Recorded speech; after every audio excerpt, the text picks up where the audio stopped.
नमस्कार दोस्तों, मैं हूं ओमपाल प्रसाद आपके साथ।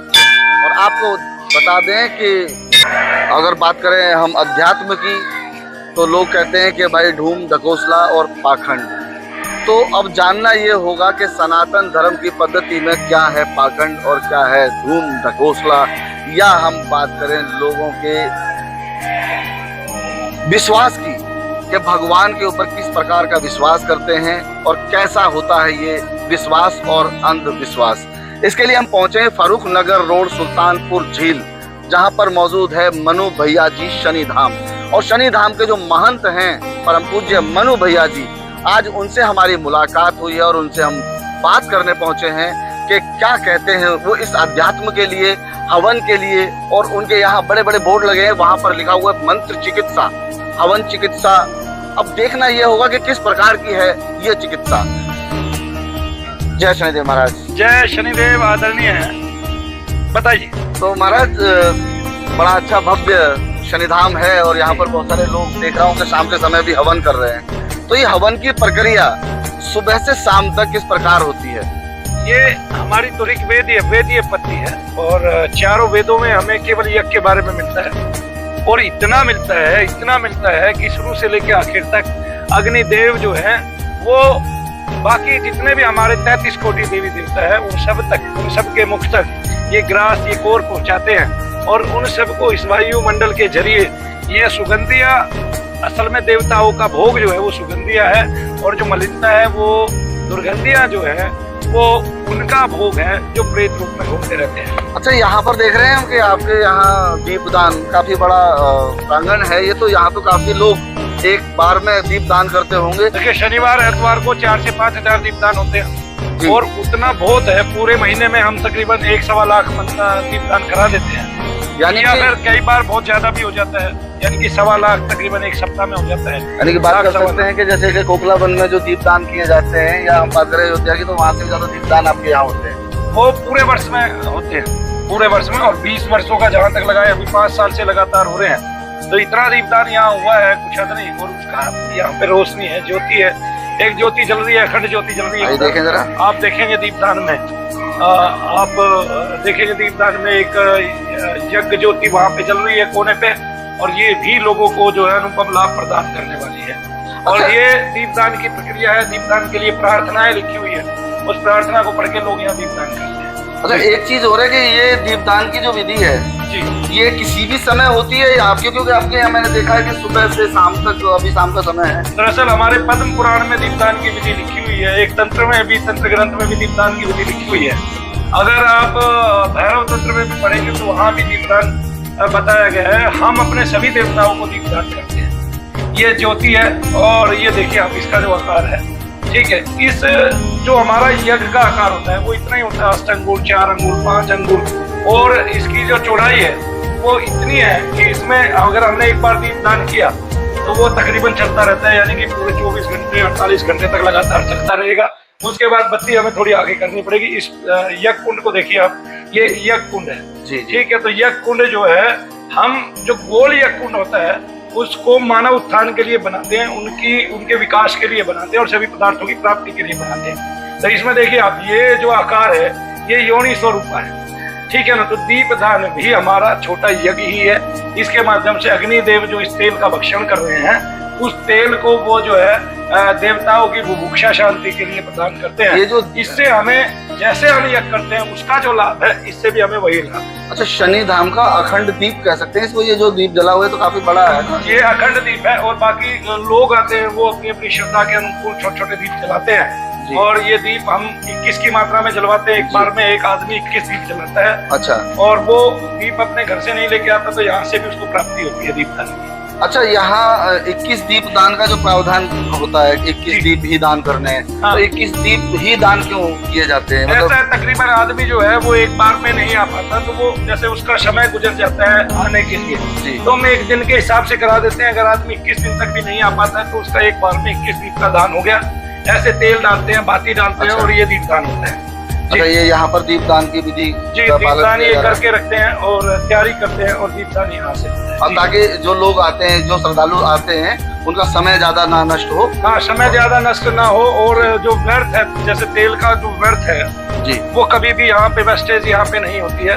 जैसे अन्य शनि धामों में जहाँ भी है वो किसी न किसी प्रकार से इस कड़वे तेल की जो है व्यर्थता होती है बहुत ज्यादा, और वो पैरों में ही निकला रहता है। अच्छा, यहाँ शनिदेव महाराज की प्रतिमा जी, लगी है, यहाँ पे भगवान के चरणों में तेल चढ़ाया जाता है, और हम सब भगवान के बच्चे, उनके चरणों में तो हम तेल चढ़ाते हैं, ऊपर नहीं चढ़ाते हैं। वैसे लोग चढ़ा जाते हैं, वो बात अलग है, लेकिन मैं केवल चरणों पे श्रेय देता हूँ कि ईश्वर को, हमारे प्रभु को तेल तो पसंद है ही, तेल से बने हुए अन्न पसंद है। सब तिल्लान और तेलान, तेल से बने हुए यानी कि सरसों के तेल से बने हुए जितने भी अन्न पदार्थ हैं वो सब शनिदेव को की प्रसन्नता। यहाँ पर एक महत्वपूर्ण बात सामने आई, जैसे कि अभी आपने बताया कि हम चरणों में ही तेल चढ़ाते हैं, लोग बाहर ऊपर चढ़ा जाते हैं। तो देखा है मैंने बहुत सारे शनि धामों में। देखिए, एक युग था, ब्रह्मांड पुराण में एक कथा आती है जिसमें शनिदेव महाराज को भगवान हनुमान जी महाराज ने तेल चढ़ाया था और घाव भी उन्होंने दिए थे, और जब घाव उन्होंने दिए थे तेल चढ़ाया वो ठीक हो गए, और जब उनके घाव ठीक हो गए तो आज वो घायल तो है नहीं, तो हम खामखा काहे उनके पूरे बदन पे तेल मलते हैं और पूरे बदन पे तेल लगाते हैं। यानी दरअसल शनिदेव महाराज का जो जितनी भी प्रतिमाएं हैं वो स्थूल होती हैं, और स्थूल प्रतिमा शनिदेव महाराज की जो है वो सबसे स्थूल तो जो धारा प्रवाह जहाँ पे शक्ति उत्पन्न हुई है वो महाराष्ट्र में है, शिंगना में। लेकिन फिर भी उसके अलावा शनिदेव महाराज की बहुत मूर्तियां बनाई जाती हैं। उनमें से एक जो मूर्ति है वो तंत्रोक्त है, यानी कि उनका जो है उसमें स्थूल शरीर है, तो उसको भी, उस पे भी हम शिला बना के तेल चढ़ाते हैं। तो इस तरह से तो ये तेल चढ़ाया जाता है। यानी कि सभी जो शनि धाम है, सभी श्रद्धालुओं के लिए ये आपका संदेश है कि वो पूरी प्रतिमा पर तेल ना चढ़ाकर उनके चरणों में तेल चढ़ाएं, चरणों में तेल चढ़ाएं, ज्यादा तेल की मनोकामना सिद्ध होती है। उनको तेल लगा के ऐसे करते हैं ना, मलते हैं, वो भी उचित नहीं है। हालांकि उनको तेल के अन्न पसंद है, लेकिन फिर भी ये चढ़ाते हैं। अब हम क्या करते हैं कि इसी तेल से दीपदान करा देते हैं, तो यही तेल जो है भगवान के चरणों पे चढ़ता है और फिर वही भगवान के मुख तक ही पहुंच जाता है वापिस हमारे पितरों के लिए। तो इस तरह से हमारी वेस्टेज नहीं होती तेल की, और हमने इसका बहुत खास ख्याल रखा हुआ है, और इससे जो हमारी थोड़ी बहुत बचत आती है उससे हमारा क्या लगता है, इससे भंडारा आदि भी लग जाता है। तो ऐसे जी, बजरंगबली बालाजी महाराज जी की प्रतिमा भी है यहाँ पर जी, और यहाँ शनिदेव महाराज का शनिधाम है ये, तो यहाँ पर बालाजी की भी पूजा यहाँ भी है, वहाँ हनुमान जी की है, भगवान शंकर पधारे हुए हैं। हमने एक माता को छोड़ के बाकी हमने यहाँ सभी देवता पधारे हुए हैं। अच्छा, और सबसे बड़ी बात यह है कि रुद्र देव के यहाँ पर आपको साक्षात दर्शन होते हैं जी, और हमारे यहाँ केवल रुद्र पूजा ही अभी चलती है, क्योंकि अगर भगवान हनुमान जी को लीजिए वो रुद्र अवतार है, ठीक है जी, भगवान शंकर स्वयं ही रुद्र है, और जो शनिदेव महाराज हैं वो रुद्र गण है। तो इस तरह से आप पहन लीजिए। तो इस तरह से यहाँ पर चलता है।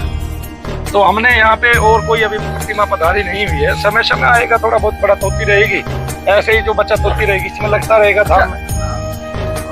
जैसा कि साल के 365 दिन आप यहाँ पर एज ए वर्क करते हैं, ड्यूटी करते हैं, सुबह 9 बजे या 10 बजे आ जाते हैं, शाम तक रहते हैं, कैसे कर पाते हैं आप ये? देखिए, मेरा काम ऐसा है, क्योंकि आपने एक बात सुनी होगी, आपने मुसलमानों को 5 टाइम नमाज करते हुए देखा। जी जी, कुछ लोग उसमें इतने पक्के हैं। हमारे एक ऋषि ने, विशुद्धानंद जी महाराज ने कहा था, जो क्षण का ख्याल रखते हुए साधना करेगा उसको सिद्धि अवश्य होगी। मैं सिद्धि किसी को नहीं मानता, मैं सिद्धि सिद्ध हस्तता को मानता।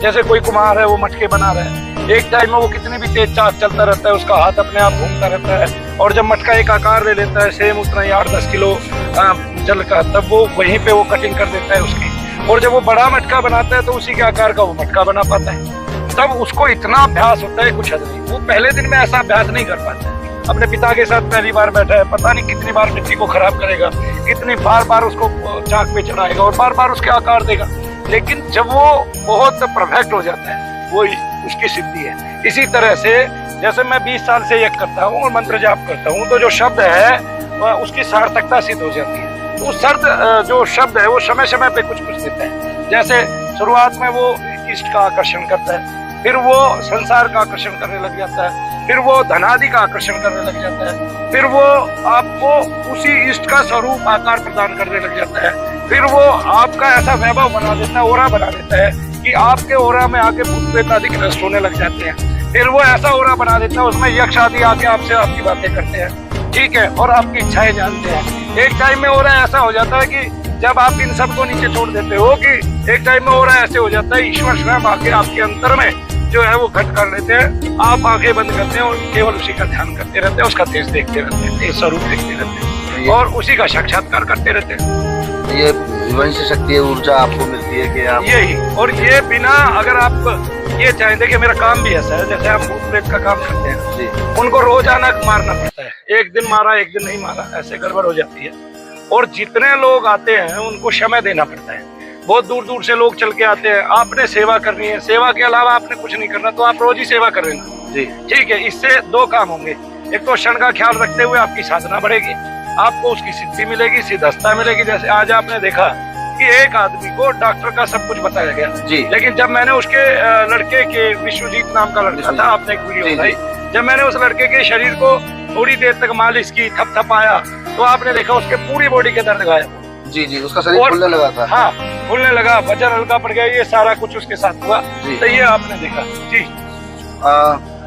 अब यहाँ पर आ गए हैं हम जहाँ हवन हो रहा है आपका, और देख रहे हैं यहाँ पर अभी भी सैकड़ों लोग बैठे हुए हैं जी। तो अभी शाम का समय है, सूर्य छिप चुका है और समय हो रहा है 7 बज चुके हैं जी। इस समय भी हवन आपके यहाँ हो रहा है जी, मैं अभी 1 घंटे और हवन करने वाला था, लेकिन मैंने सोचा कि आज मैं शनिधाम में भ्रमण करता हूँ, और उस भ्रमण के समय में आप मिल गए मुझे, मैं घंटा बजाया, देव दर्शन किया, और ये बार बार होता नहीं है, हर रोज होता नहीं है मेरे से। मैं तो सवेरे आता हूँ, एक बार मत्था टेकता हूँ, आके कुर्सी में बैठता हूँ, बस फिर उठ ही नहीं पाता हूँ, और पूरे दिन का एक ही विचार रह जाता है। अभी मेरी खिचड़ी साथ साथ चल रही थी, पूछ भी रहे थे, आपके सामने की गर्म करके लेके आई जी जी। तो जो सुबह का खाना है वो अभी खाना भी है, ऐसी भी बात है। और ये यज्ञ कुंड आप देख रहे हैं, और ये जो है सही मायनों में पृथ्वी तल से ऊपर की उस पे छठा पे है, और ये जो है कम से कम 6 अंगुल का यज्ञ है, और इसकी जो चौड़ाई है वो कम से कम 8 अंगुल, ठीक है ना। और ये इस दुनिया को साक्षात, इस दुनिया के सर्व रोग हरने के लिए सिद्ध है। और ये आप जानते भी हैं कि यहाँ के जो लोग यज्ञ करते हैं उनके रोग आदि का तुरंत समाधान होता है, और उनका पहले ही दिन से रोग कटने लग जाता है। अच्छा, यहाँ पर देखा कि ओम नमः शिवाय का मंत्र, ओम नमः शिवाय ओम का मंत्र आप यहाँ पर जप करवाते हैं, लेकिन मैंने देखा है यहाँ पर लोग आपके यहाँ आते हैं और वो कोई भी किसी भी देव के अगर वो मानते हैं अपना इष्ट, और उसके ही मंत्रों को यहाँ जाप करते हैं और यज्ञ करते हैं, तो सफलता मिलती है उनको। आपके आरओ में कैसा भी पानी डाला जाए, बाद में अच्छा पानी बन के निकलता है कि नहीं निकलता है बताइए। बिल्कुल गांधला डाल देंगे आप तो भी अच्छा निकलेगा जी, ठीक है जी। और मिट्टी होगी उसको भी छाट देगा, अलग से कर देगा जी। इसके अलावा हैवी टॉक्सिन्स होंगे उनको निकाल के बाहर कर देगा। इसके अलावा लो आयरन आदि टॉक्सिन्स होंगे उनको बाहर निकाल देगा, और बाद में कैसा पानी देगा, शुद्ध देगा ना। तो आप कैसा भी मंत्र जाप करें, ये यज्ञ कुंड जो है इस कार्य के लिए सिद्ध हो चुका है, ये अग्निदेव इस कार्य के लिए यहाँ पे सिद्ध हो चुके हैं शनिधाम में, कि ये रोगों का ही नाश करते हैं। और ये मनु भैया के संकल्प है। तो कोई कैसा भी आएगा व्यक्ति, अगर वो हरे राम हरे कृष्ण का भी यहाँ जाप करके स्वाहा कराएगा, तो भी ये अग्नि देवता उन सब लोगों के रोग ही खाएगा, क्योंकि ये बना ही उस काम के लिए। अभी गौ माता के नाम से भी आपने ये करा दिया था, और गौ माता तो भाई विष्णु जननी है, गौ माता के नाम से लोगों का रोग हरण नहीं होगा, इसकी गो धूली से, ठीक है, और गो दुग्ध से, गो दुग्ध पान करने से, और गो दही खाने से, और गो घृत पीने से दुनिया की अनेक बीमारियां ठीक हो जाए। आप 4 काली मिर्च की है, जरा सा गो घृत लीजिए और आप उसको चबा जाइए, खा जाइए, आपका पित्त ठीक हो जाएगा। मैं कह रहा हूँ टैबलेट से जल्दी ठीक होगा। और बताइए मुझे, ठीक है ना। और गोमूत्र से भी दुनिया भर के रोग ठीक होते देखे गए हैं, प्रमाण है हमारे पुराणों आदि में और हमारे वेद आदि में, जो जहाँ वहीं खड़ा रहे भाई जी। समय समय पर लोग अलग अलग तरीके के आपके यहाँ आते हैं। अभी पीछे न्यूज वाले भी आपके यहाँ आए थे। हाँ। जी न्यूज वाले आपको स्टूडियो में भी लेके गए थे, वहाँ आपने एक महिला को ठीक किया। हाँ। न्यूज नेशन वाले कहीं ना कहीं रोज एक आध वीडियो डाल देते हैं और वो लिखते हैं कि आप स्टूडियो में आए, भूत प्रेत बुलाए और वहाँ पर भगदड़ मच गई। तो ये क्या है? मतलब हम तो न्यूज नेशन के स्टूडियो में कभी गए नहीं, अभी जाने की इच्छा नहीं है भी। एक बात कि हमें अपनी एक विधा दिखानी है लोगों को कि भाई हमारी ये विधा है और ये सच्ची है, लेकिन उनका जो ऑपरेशन पाखंड है उसके लिए मनु भैया सुटेबल नहीं है, क्योंकि हम तो केवल सत्य का साथ देते हैं और मैं सत्य को ये धारण किए हुए हूँ, जब मैं खुद असत्य नहीं हूँ। देखिए, जब सारा असत्य मिलके मुझे पाखंड सिद्ध करने पे लगा हुआ है, तो एक बात बताइए, फिर सत्य को तो असत्य से वैसे ही दूर रहना चाहिए, क्योंकि सत्य की जब कीर्ति बड़ा पताका फैलती है तब ये सारा का सारा जो है धुआं नष्ट हो जाता है। जी। लेकिन चैनल वाले अभी लिख रहे हैं इस बात को कि भाई भगदड़ मच गई, और आप कह रहे हैं कि आप गए नहीं। ये बात है, देखिए जब चैनल वाले क्या पूरी दुनिया जब भूत प्रेत को मानती नहीं और वो भूत प्रेत के नाम का आकर्षण करते हैं, तब इसका मतलब वो पाखंड खुद फैला रहे हैं ना, वो पाखंड से बाहर नहीं आए हैं अभी, क्योंकि उनका काम है भूत प्रेत को नहीं दिखाना कि भूत प्रेत तो होते ही नहीं है संसार में, और वो पढ़े लिखे लोगों को जैसे जागृत कर रहे हैं कि भूत प्रेत होते नहीं है, इसके कारण क्यों लोगों के पास जाया जाए और काहे भूत प्रेत निकलवाया जाए। लेकिन आप इससे एक बात समझिए कि जब वो भूत प्रेत के नाम का सहारा ले रहे हैं, मनु भैया आए 2 भूत छोड़े हैं जी और वो चैनल वाले भाग गए, ये हो गया वो हो गया, तब वे खुद ही तो अपनी मिट्टी खराब कर रहे हैं, खुद ही पाखंड को बढ़ावा दे रहे हैं। जी। अंधविश्वास हाँ कहते हैं भूत प्रेत का काम करने वालों के लिए। दरअसल हम लोगों ने, जैसे आपने शब्द लिया अंधविश्वास, इसके ऊपर कितना ही कहा जाए, लेकिन हम लोगों ने ये जो शब्द था ये बड़ा सार्थक था। अंधविश्वास का मतलब है अपने इष्ट पर अंधा विश्वास करना, क्योंकि वहां से आपको जीवन की मूल सफलता मिलती है, शांति मिलती है, वहीं से आपको ब्रह्म जाता है और वहीं से आपको आत्मदर्शन होता है, बिंदु दर्शन होता है। लेकिन इसको लोगों ने मान कुछ और लिया। अंधविश्वास का मतलब है अपने इष्ट पर, अपने ईश्वर पर। जैसे मुस्लिमों को अल्लाह के लिए कुछ कहा जाए वो मान लेंगे?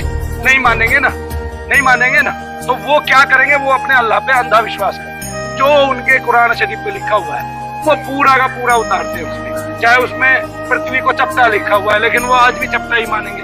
तो ऐसे ही आप अगर लगाइए तो क्या कहते हैं, बौद्धों को भी और जितने बाद में बने हैं, अगर उनमें कोई त्रुटि है ना तो वो उस त्रुटि को भी अच्छा मानने की कोशिश करते हैं। लेकिन हिंदू धर्म ऐसा है, उसमें सब चलता है। तो उसमें क्या है, हिंदू धर्म में पाखंड है, लेकिन वो पाखंड केवल कहाँ तक है कि वो पाखंड भी सीमित है, जिसको हम असीमित मान रहे हैं ना कि लोगों में जो है देवता आ रहे हैं, ये देवता तो आ नहीं रहे, लेकिन मान लिया प्रेत आ रहे हैं, प्रेत भी प्रेतों को निकालने में सक्षम है। एक बात। दूसरी बात ये, मैं कि इसको ढोंग इसलिए मानता हूँ, मैं इसलिए पाखंड मानता हूँ क्योंकि प्रेत जो है प्रेत निकालने में तो सक्षम है, तब आप तामस के द्वारा, यानी कि आपका गुण बदला नहीं, आप सत्वगुणी हुए नहीं, तामस के द्वारा मांस भोग देके, सुल्फा देके, गांजा भांग देके और सिगरेट देके, मदरा आदि का पान कराकर आप जो है दूसरे का दुख दूर करना चाहते हैं, वो संभव नहीं दुनिया में। जी मैं यही तो आने वाला था, इसी बात को कहने वाला था कि लोग तांत्रिक बनते हैं।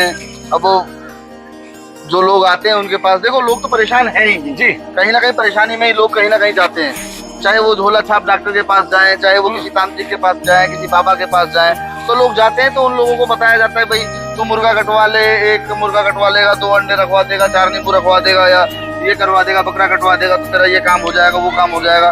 तो क्या इन सब चीजों में कुछ शक्तियां हैं या ऐसे ही? देखिए ओमपाल जी, क्या होता है कि मान लिया किसी के अंदर कोई प्रेत आ गया, उसका जब भोजन मलिनता है और आपने उसको मलिनता भोजन दे दिया जी, हो सकता है उसकी पूर्ति हो जाए, उधर पूर्ति हो जाए। कई बार किसी की उधर पूर्ति हो जाती है, वो प्रेत हट जाता है, उस आदमी के दर्द भार कष्ट ठीक हो जाते हैं जी। और जब वो दर्द भार कष्ट ठीक होते हैं तो उसको उसका लाभ मिल जाता है जी। देखिए कितनी बड़ी बात है। और जब उसको उसका लाभ मिलता है तो वो आदमी ठीक हो जाता है। दरअसल आज जो है न्यूज चैनल पे, आप भी बैठिए, साथ ही बैठिए, आज जो है न्यूज चैनल पे जो भी दिखाया जा रहा है, साथ में ये देखिए कि जिनको हम पाखंडी कह रहे हैं, ढोंगी कह रहे हैं, अंधविश्वासी कह रहे हैं, उनके शरीर के रोग जा रहे हैं। वो रोग जा क्यों रहे हैं, कोई इस बात पे तो गौर करना नहीं। इसका मतलब उनको शारीरिक रोग ना कदापि था ना है, और उनको जो रोग है वो डॉक्टर से ठीक होने पे नहीं आ रहा, और वहां पे रोग ठीक हो रहा है, चाहे वो जल वाला बाबा है, चाहे वो कम्बल वाला बाबा है, चाहे कोई भी बाबा है, चाहे ओम इंद्र जी है जो जल पड़ के दे रहे हैं, तो उनमें कई तो बहुत अच्छे हैं, ठीक है। जैसे जल का एक विज्ञान है, जल के द्वारा रोगों का हरण किया जाता है वेदों से ही, ठीक है ना। और जल में एक शक्ति निहित है, जब जल से आप किसी का क्या कहते हैं जाति और धर्म बदल सकते हैं, जल से केवल बपतिस्मा ही तो कराते हैं कृष्ण। आप जब किसी का धर्म बदल सकते हैं तो जल में तो अद्वितीय शक्ति है। जैसे जल में क्या शक्ति है मैं बताता हूँ आपको। गंगा जी गोमुख से चलती है, वहीं से लोग जय गंगे करके पवित्र होकर नाम लेते हैं, भगवान शंकर का नाम लेते हैं, डुबकी लगा लगा के। दुनिया भर के महात्मा गंगा जी के किनारे बैठे हुए हैं, जल के सारे बैठ के वो नाम जप करते हैं। तब उनके जो नाम शब्द से उच्चारण होता है वह शक्ति जल में नहीं होती है, इसलिए गंगा सबसे ज्यादा पवित्र हो गई है केवल उस शब्द के कारण। और पहले से तो वो पवित्र थी, वो आई थी हमारे पितरों का उद्धार करने, और भागीरथ के पितरों का उद्धार किया, राजा सगर के 60,000 पुत्रों का उद्धार किया उन्होंने।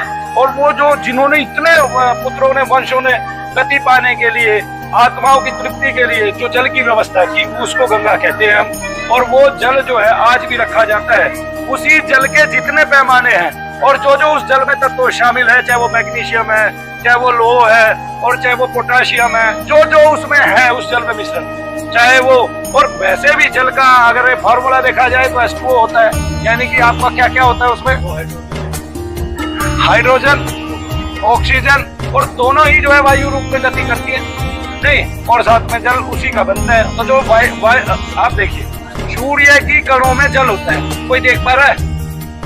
बताइए, सूर्य की जो किरणें हैं उनमें जल है, मैं कहता हूँ, और उनमें जीवन भी है। कोई देख पा रहा है? नहीं देख पा रहा ना। तो आप इसी से समझ जाइए क्या कहते हैं कि इसका मतलब जल पढ़ के उसमें शक्ति उत्पन्न की जा सकती है। भाई हमारे ऋषियों ने जल पढ़ के दिया, लोगों के रोग गायब हो गए। क्यों? और गायब क्यों हुए जब जल पढ़ के दिया? इतनी बड़ी बात है। अब यही तो देखिए ना, इसका मतलब जल पढ़ने से भी शक्ति उत्पन्न की जा सकती है। भाई थोड़ा आगे आ जाओ ना, आप क्या दिक्कत है? देखिए इतना ज्ञान आपने दिया, इतनी सारी चीजों का सर्वव्यापी मैं कहूँगा इस समय, क्योंकि आप जितने चीजों को बता रहे हैं, बहुत सारी चीजें ऐसी हैं जो अद्भुत और अकल्पनीय हैं हमारे लिए।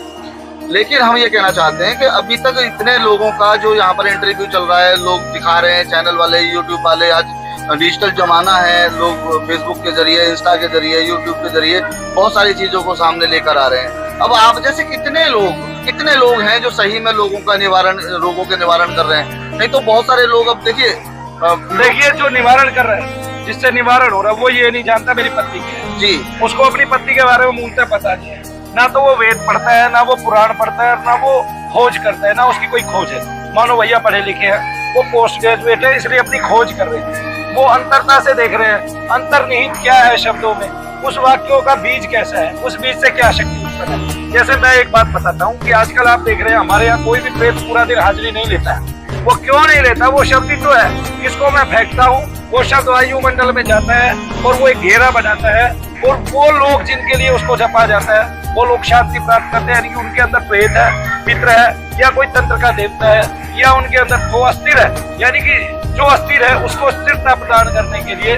और फिर क्या होता है कि उसमें बहुत सारे लोगों की हाजिरी बंद हो गई। हाजिरी का माना, अगर वे लोग डॉक्टर के यहाँ जाते हैं तो डॉक्टर उनको डिसोसिएटिव डिसऑर्डर बोलेगा, और वो कितने लोग ठीक हो रहे हैं, एक दिन में 10-10, 15-15 लोग ठीक हो रहे हैं। तो ये डिसोसिएटिव डिसऑर्डर जब इतनी जल्दी ठीक हो रहा है, मतलब मेरा कहने का मतलब ये है कि डॉक्टर ने जिसको डिसोसिएटिव डिसऑर्डर घोषित कर दिया है वो बेशक देखने में उस डिसऑर्डर जैसा हो, लेकिन वो है नहीं, क्योंकि प्रेत उन्माद, प्रेत रोग, पितृ कष्ट, पितृ रोग, ये हमारे संसार में बहुत पहले से थे। हमारे ऋषियों मुनियों ने लिखे हुए हैं। महर्षि सुश्रुत भी कहते हैं, मंगल उद्भावना और मंत्र जप से किसी भी रोग का निवारण संभव है। ये आपके यहाँ कितने लोग पर डे आ जाते हैं? शनिवार अगर एतवार की बात करें तो कितने लोग आ जाते हैं? आपने देखा ही है, मेरे यहाँ साल में 2 से 2.5 लाख लोग आते हैं, और वो कई बार 3 से 4 लाख। अब मेरा सवाल यही है, क्या इतने लोग जो आते हैं ये सबके सब ठीक हो जाते हैं? नहीं, ऐसा मैं नहीं कहता कि सबके सब ठीक हो जाते हैं। देखिए, एक आदमी के साथ मान लिया 4 लोग आ रहे हैं, तो फिर गणना कम हो गई, तो यानी कि 50,000 लोग बीमार आए मेरे पास। उन 50,000 में से तकरीबन 25,000 साथ के साथ ठीक हो जाते हैं, और जो बाकी के 25,000 है वो 8 ही करते करते उनमें से बहुत सारे लोग ठीक हो जाते हैं। 20,000, जो बाकी के 5,000 रह गए वो साल दर साल आते रहते हैं, और उनमें से हर साल जो है संख्या नगण्य होती जाती है। मैं ये भी मानता हूँ कुछ लोग अधैर्य होके यहाँ से आना छोड़ देते हैं, वो जानते नहीं उनकी समस्या बहुत गहरी होती है, बाद में उनको पछतावा होता है। उनमें से कुछ लोग वापिस आ जाते हैं शनि धाम, और कुछ लोग जो है किसी के बहकावे में आके चले जाते हैं। जबकि शनि धाम में एक आदमी का बहुत ही नगण्य खर्चा होता है, और उसके बदले में वो जो अपना स्वरूप पाता है, अपने कुल का स्वरूप पाता है, वो बहुत अच्छा पाता है। अभी एक लड़की ठीक हुई है, वो 6 साल में लड़की ठीक हुई है, लेकिन उस लड़की के साथ कौन कौन ठीक हुआ है ध्यान से सुनिए मेरी बात। उसके पूरे परिवार में 7 आदमी खेलते थे, वो और उसकी दोनों भाभियां इतनी खेलती थी कि आप दुनिया में नहीं सोच सकते। उनके पूरे गांव में जो जो खेलता था, जितनी लड़कियां खेलती थी, वो सब ठीक हो गए, क्योंकि गांव में ही एक तांत्रिक रहती थी जिसकी मां नेपाल की थी, और उसने नेपाल से तंत्र सीखा था, और वो सबकी लड़कियों में किए हुई थी पूरे गाँव में, और वर्चस्व था, सबको डरा के रखती थी। तो जितने उसने बीमार किए थे वे सब ठीक हो गए, उल्टा उसी की हाजिरी आने लगी जो तांत्रिक थी। अच्छा, वो तांत्रिक जो थी जिसने वही खेलने लगी, वो खुद खेलने लगी, जो चीजें उसने दूसरों पे भेजी थी वो सिमट कर वापिस उसी पे चली। ये जानकारी कैसे आपको प्राप्त? ये जानकारी वो लड़की है ना मौजूद, उसका परिवार है, कुल है, गांव है, सब कुछ तो है। अच्छा, ठीक है। और इसी तरह रोगों का भी मतलब उसको पता था कि ये तांत्रिक है, इसने हमारे ऊपर किया है। सबको पता था। उसके साथ लड़ाइयाँ होती थी गाँव जी, और वो सारे गाँव में भारी पड़ती थी, क्योंकि उसने इस तंत्र से पैसा भी कमा लिया था, और लोग भी गाँव में एक दूसरे के दुश्मन हो जाते हैं जी। तो अभी यहाँ पर देख रहे हैं कि शनिधाम में इधर भी काफी अच्छा आरतियां चल रही हैं, तो आरती जी। करा रहे हैं लोग, जी। तो उनको आरती करने दीजिए जी। आप दिखा दीजिए आरती का सीन।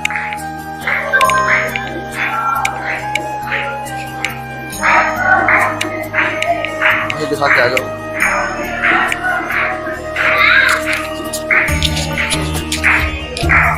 लीजिए। तो ये मान लें कि अब देखिए हरियाणा के फरूख नगर रोड सुल्तानपुर झील एक ऐसा इलाका है, बड़ा आउट एरिया है, लोग पहुंच नहीं पाते हैं ठीक से। कौन घर है पहुंच नहीं पाते? देखिए ये कितने लोग हैं, ये कितने लोग हैं, वहाँ कितने लोग हैं, उधर कितने लोग हैं। अभी भी इतने लोग तो इस टाइम है 8 बजे रात के, तो क्योंकि अभी बरसात का मौसम है और मैं देख रहा हूँ कि अगर मुझे भी अपनी गाड़ी से भी आना होता तो काफी बड़ी समस्या होती है, तो मैंने इसलिए ये आउट एरिया भी कहा है। असल में भारत में कष्ट बहुत है। आप आउटर एरिया गिन रहे हैं, कष्ट नहीं गिन रहे भारत। सजाड़ा धाम चले जाइए, लाखों लोग महीने में सफर करते हैं और वहाँ पहुँचते हैं, जोधपुर से भी आगे, राई का बाग उससे आगे जाते हैं। आप बालाजी चले जाइए, कितने लोग कष्ट में दुखी हैं और बालाजी में जाते हैं दर्शन करने। कब जाते हैं? भूत प्रेत आदि को से पीड़ित ज्यादा जाते हैं। क्यों जाते हैं? होते हैं तभी तो जाते हैं ना। अगर भूत प्रेत ना होते तो इतने लोगों का सफर करने का, यानी कि पीड़ित होने का और वो करने का, यानी कि अपने घर से पैसा खर्च के और जाने का क्या मतलब? फिर तो लोग अगर सारे ठीक ही हो तो लोग कहाँ जाएंगे आपको पता है? लोग जाएंगे फिर यात्राएं करने, फिर जाएंगे गोवा और फिर जाएंगे हिमाचल प्रदेश के अच्छे अच्छे शहरों में जी। अच्छा, अनेकों जो बाबा हैं अध्यात्म में जो आते हैं, जो धाम खोलते हैं, अपने मठ बनाते हैं, वो किसी न किसी सरकार से या किसी नेता से, किसी लीडर से वो जुड़े होते हैं। क्या आप भी किसी नेता या पार्टी से जुड़े हैं? मैं तो किसी पार्टी से अभी तक नहीं जुड़ा हूँ, जुड़ना भी नहीं चाहता। देखिए पार्टियां अपनी जगह है, जो देश का कल्याण करे उसका हम सपोर्ट जरूर करेंगे कि भाई कोई देश का कल्याण कर रहा है, ऊंचा उठ के देश का कल्याण कर रहा है, उसकी मानसिकता बहुत अच्छी है और वो जो है वो भारत के लोगों की पीड़ा को समझ रहे हैं। जैसे अब आज दुनिया में दुनिया भर के हॉस्पिटल खुल गए हैं, सारे प्राइवेट हैं, लोगों को वो हॉस्पिटल्स जो है सुविधा तो दे रहे हैं, लेकिन अगर आप मूल में जाएंगे तो आप यहाँ देखते हैं लोग आते हैं कितने कितने सालों से बीमार होते हैं, दवाइयाँ खाते रहते हैं। डॉक्टर कभी उनसे यही नहीं पूछता भाई तू ठीक हो रहा है कि नहीं हो रहा है, काहे दवाई खा रहा है इतने साल तक? आपका ये शरीर है, दवाई खाते खाते थक जाएगा, इसके बॉडी टिश्यूज खराब हो जाएंगे सारे के सारे, और प्रत्येक दवाई का, प्रत्येक गोली का एक एक्शन है तो रिएक्शन भी है, वो बॉम्ब की तरह शरीर को फाड़ भी सकती है। तो इस तरह से हम गोली खाने से बचे, दवाइयाँ खाने से बचे। देखिए शारीरिक रोग है तो मैं खुद कहता हूँ भाई आपको डॉक्टर के पास जाना है, और अगर शारीरिक रोग नहीं है फिर आपको कोई भी वो करे। देखो एलोपैथी जीवित है, इसी तरह आयुर्वेद भी जीवित है, और इसी तरह और अन्य विधाएं यूनानी है, और एक और विधा है जिसको आजकल बोलते हैं ज्यादा लोग लेते हैं, होम्योपैथी है, जीवित है वो, उनके पास जाते हैं लोग, लाभ पाते हैं। तो मैं तो ये कहता हूँ कि अगर शारीरिक रोग है तो जाइए, ठीक हो जाइए, लेकिन अगर आप दवाइयाँ खा रहे हैं, दुनिया भर के टेस्ट करा दिए और आपको आराम नहीं पड़ रहा तो फिर आपको आना ही पड़ेगा। जैसे आज आपको आपने एक युवा को देखा, अब देखिए उस युवा के साथ क्या था, 1.5 साल से वो 4 पाई से नहीं उठ पा रहा था। आज क्या हुआ, जब वो आया था उसकी कमर इतनी झुकी हुई थी जी, मैंने 1 घंटे तक उसकी सेवा की, जाप किया उसके लिए, और उसके बाद वो क्या हुआ, उसके बाद वो ऐसा हो गया और उसके पैरों का दर्द गायब हो गया, ठीक है, और तब उसके पैर भी मुड़े हुए थे ऐसे, और बाद में उसके पैर ऐसे हो गए।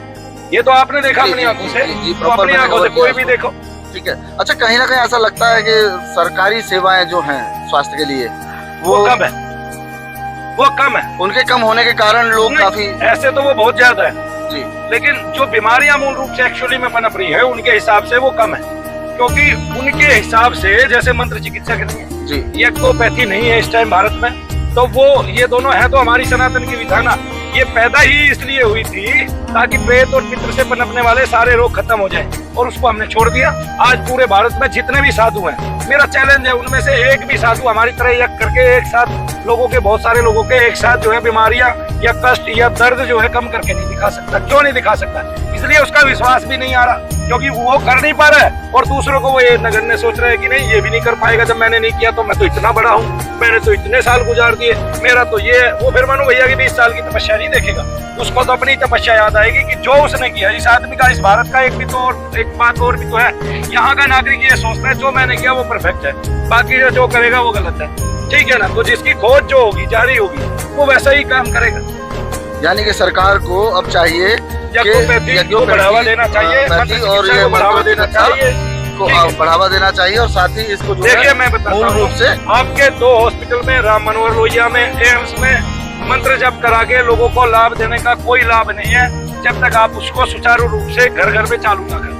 ठीक है, देखिए हमारा आर्य समाज को हमें ये कहता है सत्य बोलो यज्ञ करो पूजन। अगर आप सत्य बोलेंगे यज्ञ करेंगे पहले से ही, बचपन से ही, बालपन से ही, तो आपको ना तो रोग होंगे और ना कष्ट होंगे कभी भी।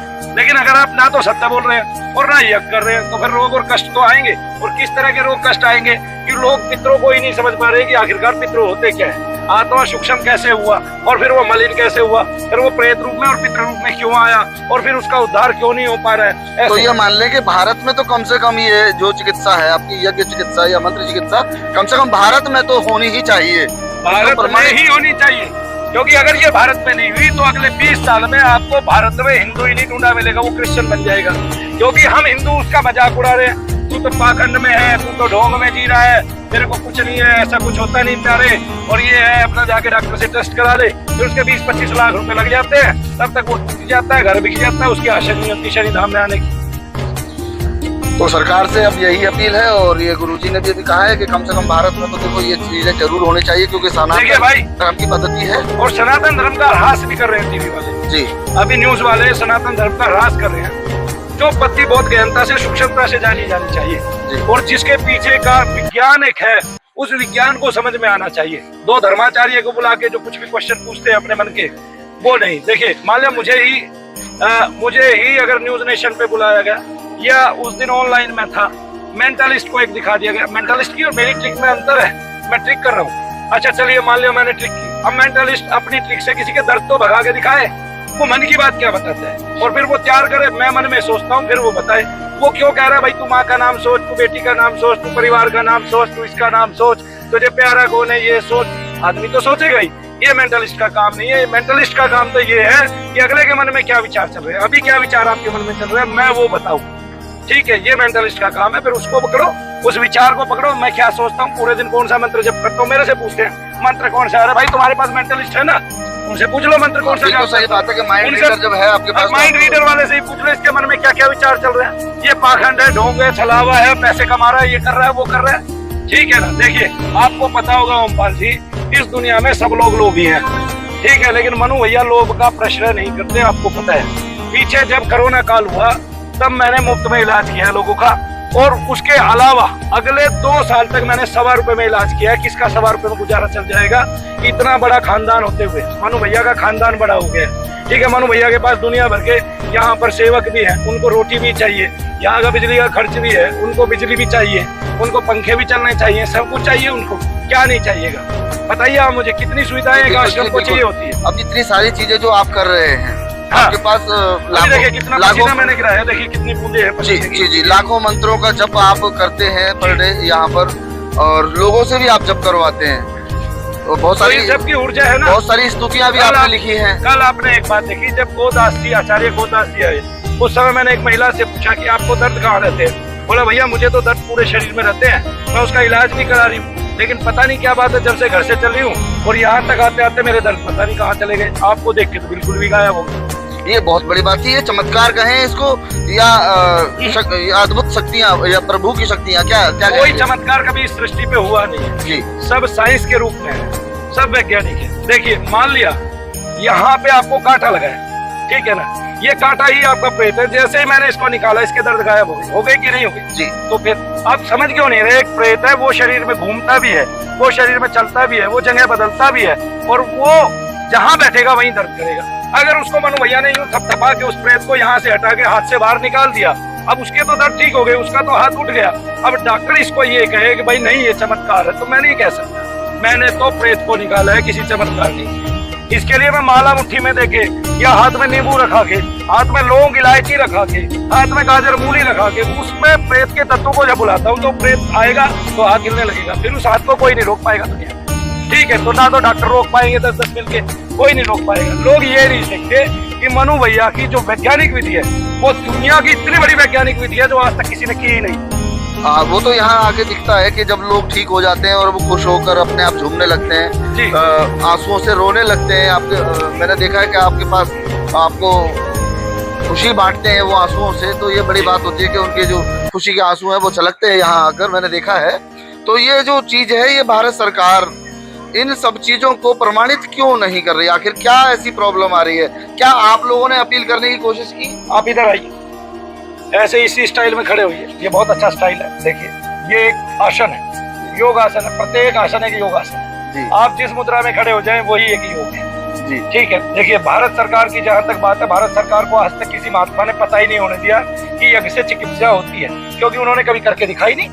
ठीक है। अब देखिए मान लिया मैं बड़ा एक ऋषि हूँ, बड़ा एक महात्मा हूँ, मेरा बड़ा नाम है, मेरे तो 400 रुपए कुर्ते पजामे है, मेरे तक तो वैसे भी नहीं पहुंचेगा, कोई पहुंचेगा भी तो बड़ा व्यक्ति। भाई मैं एक जो है ना गरीब परिवार में पैदा हुआ। ठीक है। मतलब मध्यम वर्गीय परिवार में पैदा हुआ और समला ही था कि इतनी चोटें खाली कुछ हद नहीं, और फिर शनि की 7.5 आई, उसमें भक्ति मिली और फिर मैंने एकांतवास किया 6 वर्ष तक, और 6 वर्ष तक लगातार जप किया। उसका भी मेरा प्रमाण है, यानी कि लोग आके समय समय पे हम बताते हैं बकायदा। ऐसा नहीं है कि मेरा कोई भी साक्ष्य नहीं है, सारे साक्ष्य है। मैंने एक एक साक्ष्य आज तक किया। अगर मैंने कोई बात लोगों को अपनी आध्यात्मिकता से रिलेटेड बताई है तो वो यहाँ सिद्ध करके दिखा दी, और तब लोग मेरे से जुड़े हुए हैं। तो क्या लगता कभी है झूठ नहीं बोला। अब क्या लगता है? अब ये लगता है कि भाई जो आज नामी ग्रामी महात्मा है, ऋषि है, उनके वश में तो ये काम है नहीं कि वो किसी का यज्ञ करके किसी का रोग दर्द दूर भगा सके, और ना उनको ये काम करना है। उनको तो गद्दी पर बैठ के आनंद से खाना है। कोई पैर छू के चला जाए, अपना भजन करें, अपना भजन करें, अपनी किताबें लिखे, पुस्तकें लिखे, अपनी रचनाएं लिखे, उनको पढ़ाते रहे, उनके विमोचन करते रहे और उनको जनश्रुतियां बनाते रहे। लेकिन किसी का मतलब मैंने ये नहीं देखा कि इसको दुख है तो क्यों है, ये पीड़ित है तो क्यों है, और इसकी पीड़ा के पीछे का क्या कारण है।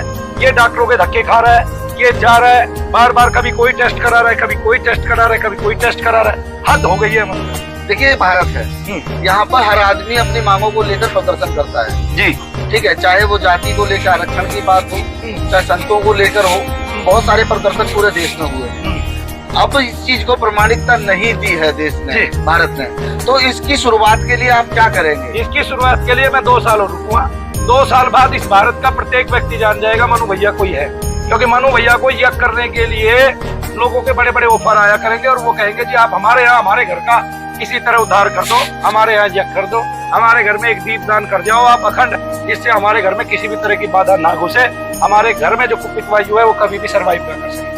क्यों? क्योंकि कुपित वायु में नजर दोष है जी, देव दोष, श्राप, कोई प्रेत दोष और पितृदोष, ये सारे आते हैं। और इनसे अछूता भारत में मुझे नहीं लगता आने वाले 2 साल में कोई रहेगा। हर घर में ये घुसे हुए हैं। और ये नहीं है कि भाई जो डॉक्टर लोगों को ठीक करे। देखिए डॉक्टर को मैं भगवान मानता हूँ, लेकिन वो भगवान तभी तक है जब तक वो अपने कार्य को सुचारू रूप से कर रहा है और लोगों की मदद कर रहा है। लेकिन जहां हमें लगेगा कि भाई वो लोगों की मदद नहीं कर रहा, लोगों को लूट के खा रहा है, उल्टा लोगों को भयभीत कर रहा है, भय के कारण लोग जो है दुनिया भर के ऑपरेशन करा रहे हैं, और वो भय दे दे के उन ऑपरेशनों को बढ़ावा दे रहा है लोगों को कि नहीं अभी कीजिए, ये कीजिए, वो कीजिए।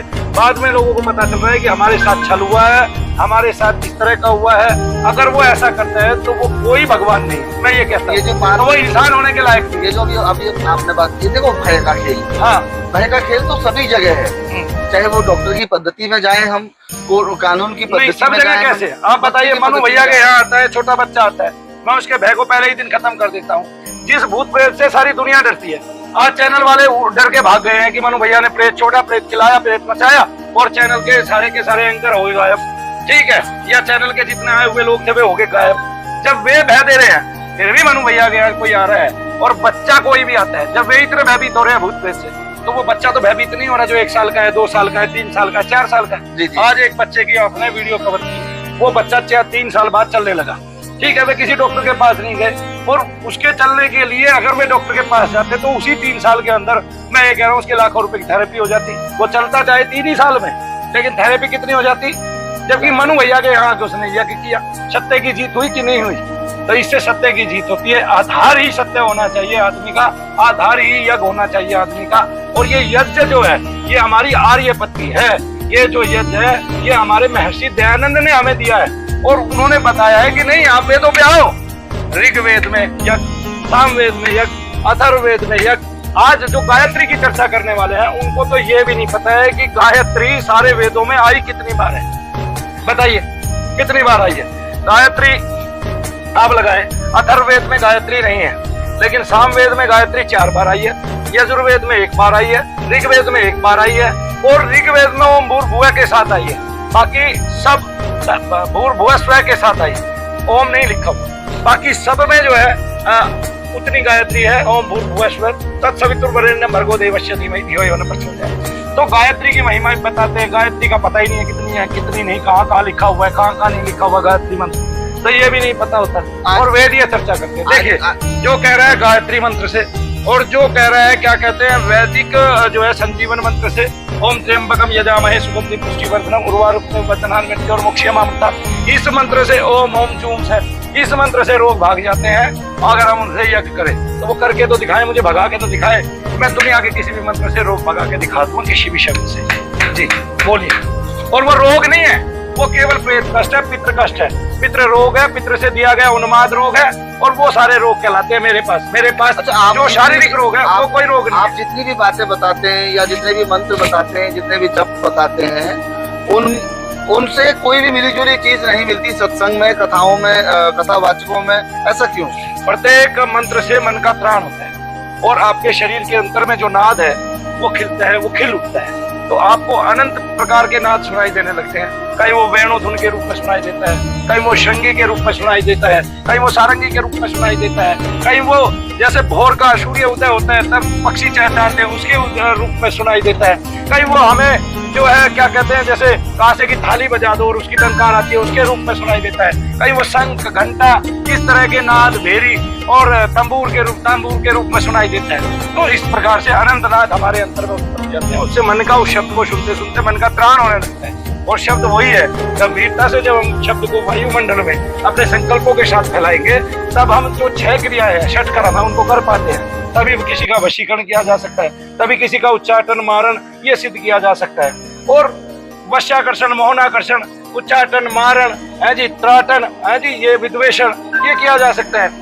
तब ये जो 6 कर्म है या 10 कर्म बोलते हैं हम इनको, जृंभण भी इसमें आ जाता है, तब इन कर्मों को किया जाता है। लेकिन इन कर्मों को करने के लिए जो सामान्य आदमी है वो कुछ नहीं करता। वो सामान्य आदमी तो अपना भगवान का नाम जप करता है, उनको इन कर्मों से मतलब नहीं है। लेकिन तंत्रोक्त में जो इन कर्मों को करता है वो प्रेतादिकों के माध्यम से ही आज करता है। जितने भी तांत्रिक है वो प्रेत पकड़ते हैं, उन्हीं को दूसरे के शरीर में प्रविष्टि देते हैं और उन्हीं से उनका मारण, मोहन, आकर्षण सब करते हैं। और आप देखते हैं इसलिए लोग पीड़ित हैं, वो अपनों के द्वारा की गई सकल मलिन क्रियाओं से वो पीड़ित है। और तंत्र साधन है लोगों का अपने शत्रु को पीड़ित करने का या अपने मन चाहे व्यक्ति को पीड़ित करने का, और तंत्र से इस तरह पीड़ित हो जाता है। अब देखिए हमारा जो पतंगी एक माता है, रावण का पुत्र जब उनको पता चला कि मैं युद्ध हार रहा हूँ तब उनकी साधना करता है और हनुमान जी जाके उनकी साधना बंद करते हैं। क्यों करते हैं? इसका मतलब तंत्र पहले से ही जो है बड़ा ताकतवर है। और लोग कहते हैं कि जो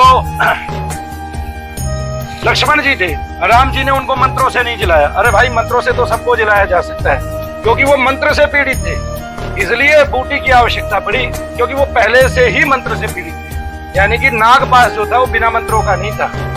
और आप रावण के पुत्र को ऐसे ना समझे, बहुत तपस्वी था, रावण से ज्यादा शक्तिशाली रावण का पुत्र था।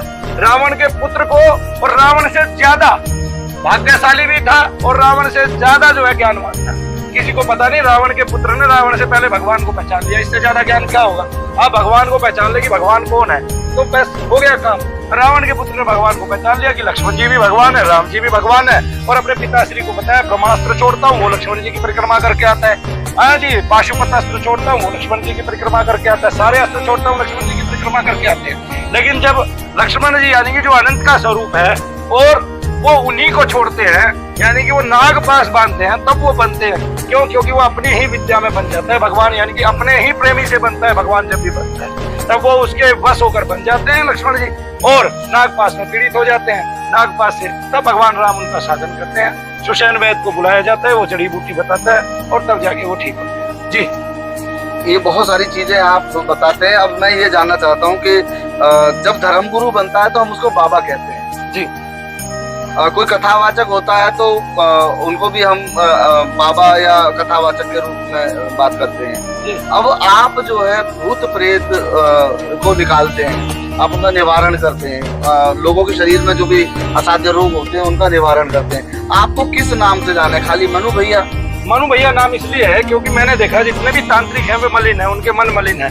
ठीक है, उनका मनों में मालिन्य जो है फैला हुआ है। आज मैं बताता हूँ, बिना नाम लिए बताऊंगा मैं। आपने आज उस औरत को देखा है जिसके साथ एक तांत्रिक ने रेप किया, उसने शर्म के मारे उसमें 15 साल बिता दिए, कोई उसकी वो नहीं। लेकिन उसके साथ ऐसा हुआ कि एक और आई जिसके पीड़ित होने पर उसके जो है ना भाई ने उसके साथ गलत काम किया, वो उसकी वो नहीं दिखा पाई। हम जब समाज में आते हैं, अपनी बहन बेटियों को तड़पते हुए देखते हैं, उनके शरीर में इस तरह की बाधाएं देखते हैं, वो खूब पढ़े लिखे हैं, आज के युग के हैं, ऐसा नहीं कि पिछले युग के हैं, गरीब परिवार से, ऐसा नहीं है, उनमें से कई डॉक्टर भी हैं। जब हम उनकी पीड़ा देखते हैं तो हम देखते हैं कि वो जहां जहां जाते हैं वहां उनकी देह को नोचा जाता है, इस तरह देखा जाता है, उनकी आंखों में केवल जो है काम भाव उत्पन्न होता है उनके लिए, और वो उस काम भाव से पीड़ित होकर उनको और बीमार करते हैं, ना कि ठीक करते हैं, और वो और बीमार होते जाते हैं। उनमें उनका आकर्षण बढ़ जाता है, कई बार वो उनको अपना शरीर सौंप देते हैं ठीक होने के लिए, लेकिन कई बार वो बच जाते हैं, भाग्य से वो मनु भैया के यहाँ आ जाते हैं। तब अगर भाई सहारा नहीं देगा तो कौन सहारा देगा? बिल्कुल सही कि आप बिल्कुल सही कह रहे हैं कि आप भाई साहब नहीं देगा तो कौन देगा। लेकिन मेरा मतलब ये है कि जो लोग ऐसा काम करते हैं, जो लोग प्रेत निकालने का काम करते हैं जी, वो सभी लोग तो अपना नाम मनु भैया नहीं रख सकते ना। जैसे धर्म गुरुओं में अपना एक प्रथा होती है, तो यहाँ पर भी एक प्रथा के अनुसार कुछ ऐसा बताइए ना कि क्या उनको भाई देखो उनका तो नाम क्या होता है, उनकी तो दरबार भी सरकार के नाम से चलती है। जी ठीक है, मेरे तो यहाँ कोई सरकार नहीं है, मेरे तो शनिदेव भी सरकार नहीं है, क्योंकि कलयुग के अधिपति नाथ है, एको देवा कलो शनि, ऐसा शब्द भी आया है क्या कहते हैं तंत्र ग्रंथों में और ग्रंथों में, कि क्या कहते हैं कि एको देवा कलो शनि, की कलयुग के एक ही भगवान रहेंगे शनिदेव महाराज, और कलयुग में शनिदेव की पूजा होती है, उनका वर्चस्व भी है। तब मैं तो इतना काम करके भी आज तक कुछ नहीं कह पाया हूँ, ना किसी को ये बताता हूँ मेरे पास कोई सिद्धि है, ना किसी को ये बताता हूँ कि मैं कुछ कर सकता हूँ। मैं तो ये बताता हूँ कि भाई मैं प्रेत और पितृ दोष से जितने रोग आपके शरीर के अंदर में बसे हुए हैं, आप जब यह करेंगे वो अपने आप निकल जाएंगे। आपको पहले दिन से भी लाभ हो सकता है, 7 बार आने के बाद भी लाभ हो सकता है, और 10-15 बार आने के बाद भी लाभ हो सकता है। जैसे एक लड़के ने अपनी पीड़ा सुनाई कि मैं 10 साल से ठीक नहीं हो रहा, मैं यहाँ 72वीं बार आया हूँ, लेकिन मैं आज ये कह सकता हूँ मेरी पत्नी बिल्कुल ठीक है, और वो आए चाहे वो सारी जिंदगी आए। बहन भाई के घर आई है, इसलिए तो राखी बांधने आती है वो हर साल। मुझे कोई नहीं भी आता है तो वो राखी बांधने आता है। अब की बार भी आपने देखा होगा विदेशों से बहुत सारी राखियां आई हैं, और ये सुल्तानपुर झील पास होने के कारण और ये एरिया दूभर होने के कारण इस एरिया में मेरी कम से कम 50 राखियां नहीं पहुंच पाई, जो विदेश से ही आती थी या कहीं बाहर देश से आती थी या बाहर राज्य से आती थी। वरना तो कितनी राखियां आपने मेरे हाथ में बनती हुई देखी।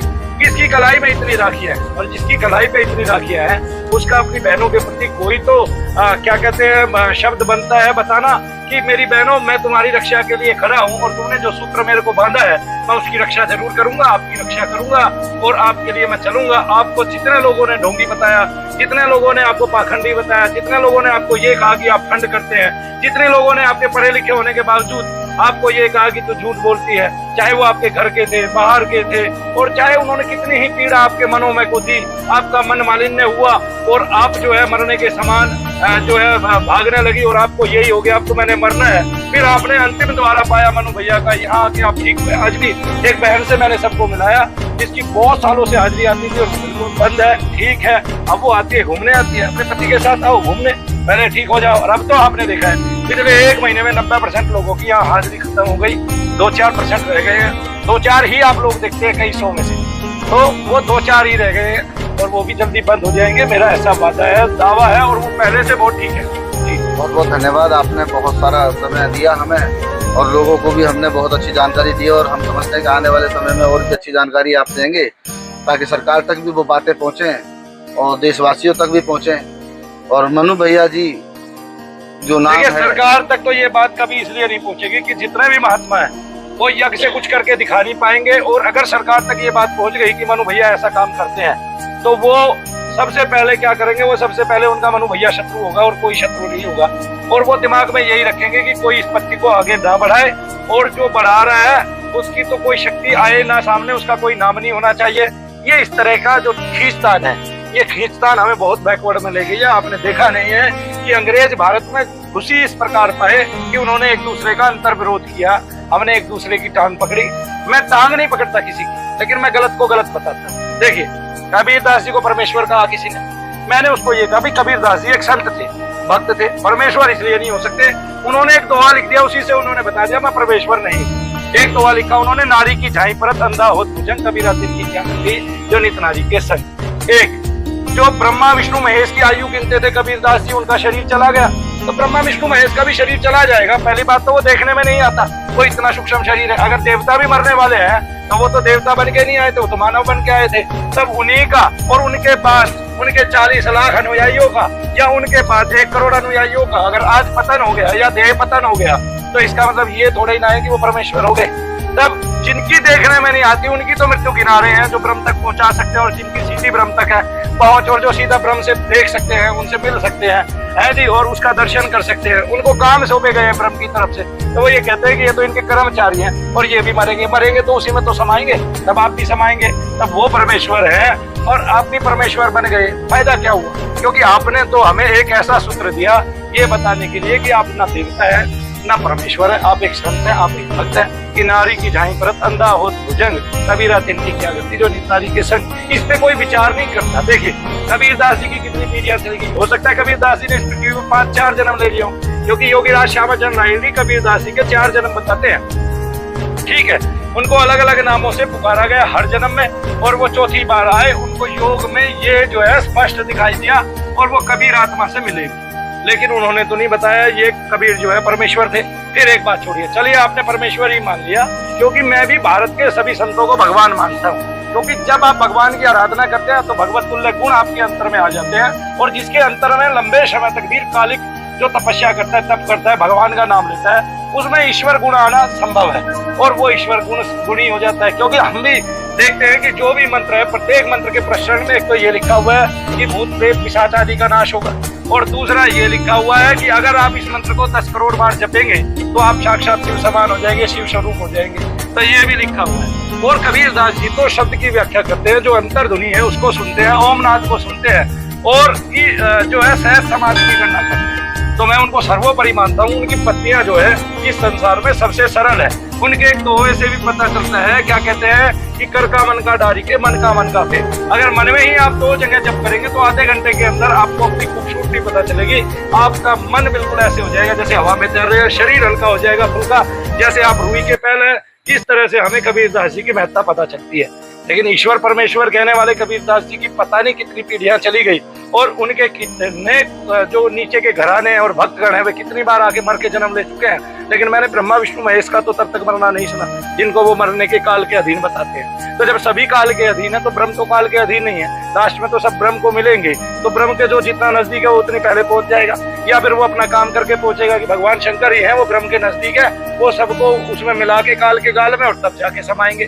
ठीक है कि नहीं? तो सबने वहीं जाना है तो वहीं चले जाएंगे। लेकिन आप किसी के काल की गणना नहीं गिन सकते, क्योंकि जिसकी उसकी तो गिन ही नहीं सकते जिसको आप मरते हुए नहीं देख सकते। नहीं, मान लिया किसी ने शिव को ना मरते हुए देखा ना जन्मते हुए देखा, फिर आप उसका काल कैसे गिन लेंगे? आपको तो पता ही नहीं चलेगा। ठीक है, फिर तो ऐसी बातें कहना जो है संसार में गलत है। जी, न्याय ये कहता भी नहीं कि हम इस तरह की मीमांसा करें, इस तरह के दर्शन करें। मेरे अपने अलग मत है। जैसे लोग कहते हैं, क्या कहते हैं कि उन्होंने परकाया प्रवेश किया और केवल काम आदि के बारे में जानने के लिए, मैं इस बात को गलत मानता हूँ। शंकराचार्य जी दंडी स्वामी थे, इतने बड़े संत थे, तो भगवान का साक्षात स्वरूप, और भगवान शंकर का उनको स्वरूप मानते हैं। जिस भगवान शंकर ने काम का नाश कर दिया दृष्टि से, कामदेव का, उस अनंग का नाश कर दिया दृष्टि से कामदेव का, उस दृष्टि के उसके बारे में सूक्ष्म जानकारियां लेने के लिए वो किसी की परकाया में प्रवेश नहीं कर सकते। इससे अच्छा तो भगवान क्या करते हैं कि भृगु जी ने लात मारी, उसको सहन कर लिया, भगवान मेरा वस्त्र तुम्हारा कठोर था, कहीं आपको चोट तो नहीं लगी। तो मुझे लगता है कि कुछ बदलाव हमारी संस्कृति में, हमारी सभ्यता में, हमारे सनातन में, हमारी पत्तियों में, हमारी पुस्तकों में हुआ है। क्योंकि कई पुराण मुझे लगता है कि उनमें इतनी छेड़छाड़ हुई है, इतनी छेड़छाड़ हुई है, बार बार कुछ चीजों को लिखा गया। लेकिन फिर भी मैं एक बात बता देता हूँ, आपका जो भी इष्ट है उसी से यह सृष्टि उत्पन्न है। आप इस बात को मान के, चाहे वो आपका गुरु ही क्यों ना हो, उसकी पूजा कीजिए। ठीक है, आप उसको परमेश्वर मान के पूजा कीजिए, लेकिन दूसरों को अपने मत का आग्रह करके उससे जोड़ने की कोशिश मत कीजिए। अगर आपके मत में शक्ति है, आपके इष्ट में शक्ति है, आपके ईश्वर में शक्ति है, आपके गुरु में शक्ति है, तो वो अपने आप आपको आकर्षित कर लेगा, अपने आप आपको अपने में सम्मिलित कर देगा। जय शनिदेव जी, कुछ और कहना चाह रहे थे आप? तो मैं आप यही कहना चाहूँगा कि इसको समापन करें या कुछ और बताना चाहेंगे? जी, आप कुछ भी पूछना चाहेंगे मैं बताऊंगा, आप अभी जल ग्रहण कीजिए। तो मेरा तो सवाल यही है कि इस कार्य को किस नाम से जाना जाए? ये कार्य यज्ञोपैथी है, इसको यज्ञोपैथी के नाम से जाना जाए। ये कार्य हवन चिकित्सा है, इसको हवन चिकित्सा के नाम से जाना जाए। ये हर हॉस्पिटल में हो, हर द्वारे पे हो, हर घर में हो, हर परिवार में हो, सब सत्य बोले, यज्ञ करे, किसी भी पत्ती से करे। कोई ओम भूर्भुवः स्वः से करे, गायत्री मंत्र से करे, कोई आर्य बनकर करे और कोई अनार्य बनकर करे सभी, क्योंकि यह सच्चाई है। जो यज्ञ में भाग लेगा, यज्ञ करेगा, वो परिपूर्ण रूप से इस संसार के सभी ऐश्वर्य, सुख, साधन और सबसे मूल में जिस शांति को वो कभी प्राप्त नहीं कर सकता, उस शांति की प्राप्ति करके ही संसार को त्याग करेगा, यानी कि संसार को छोड़ेगा। जय शनिदेव। तो कहा गया है सत्य की राह कठिन है और पाप बड़ा है भारी, इसे दूर करेगा वही जो सच्चा होगा भगवान का पुजारी। तो भी ऐसे ही पुजारी से भी हम आपसे चर्चा करवा रहे थे, बात कर रहे थे। परम पूज्य मनु भैया जी, जिन्होंने हर सवाल का जवाब बेबाकी से दिया और बहुत सारी बातें बताई, जिसे देखकर बहुत खुशी हुई और आत्मा को शांति मिली। कहते हैं कि भावना में भाव है और भव से बेड़ा पार है, तो ऐसा ही कुछ देखने को मिला शनिधाम में। तो आज के लिए नमस्कार, जय शनिदेव।